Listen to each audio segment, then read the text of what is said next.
Когда утро на горизонте только начинало окрашивать небо в бледно-золотые тона, сухогруз Morning Star неспешно двигался по Индийскому океану. Его капитан Джонатан Рид, мужчина с сединой в волосах и ледяным взглядом, провел почти всю свою жизнь в море. Он знал, что эти воды были опасны. Но на этот раз угроза пришла неожиданно быстро. Радар зафиксировал быстро приближающееся судно. Через считанные минуты на горизонте появилась длинная, обветренная лодка с вооруженными людьми на борту. Пираты. Они двигались к Morning Star с пугающей уверенностью. На борту сухогруза было всего 16 человек, большинство гражданские моряки. Оружия почти никакого.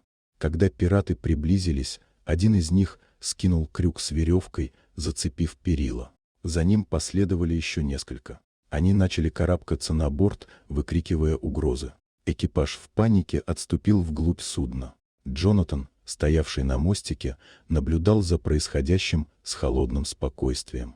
Он не кричал, не звал на помощь, не делал резких движений. Вместо этого он нажал несколько кнопок на приборной панели и потянул рычаг на панели управления. В ту же секунду на палубе сработала автоматическая система блокировки люков и отсеков, перекрывая доступ ко многим частям судна.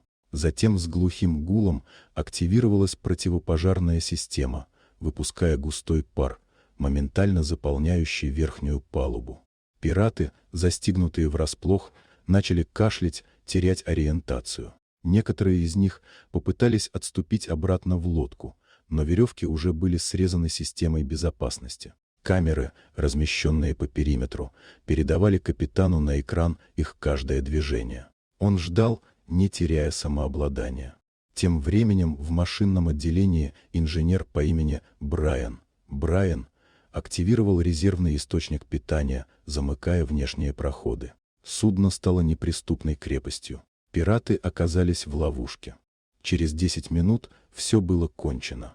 Пираты, дезориентированные и ослабленные, были обезоружены членами экипажа, вооруженными только импровизированными средствами, пожарными топорами, гаечными ключами и цепями. Их связали и заперли в грузовом отсеке до передачи властям. Morning Star продолжил свой путь, как будто ничего не случилось. Капитан Рид не ждал благодарностей и аплодисментов. Он просто знал, что на море побеждает не сила, а хладнокровие, подготовка и умение думать на несколько шагов вперед. И когда спустя неделю судно вошло в порт Дар-эс-Салама, все уже знали, пиратам не повезло. Они выбрали не тот корабль и точно не того капитана. Если вам понравилась эта история, поставьте лайк и подпишитесь, впереди еще много удивительных рассказов.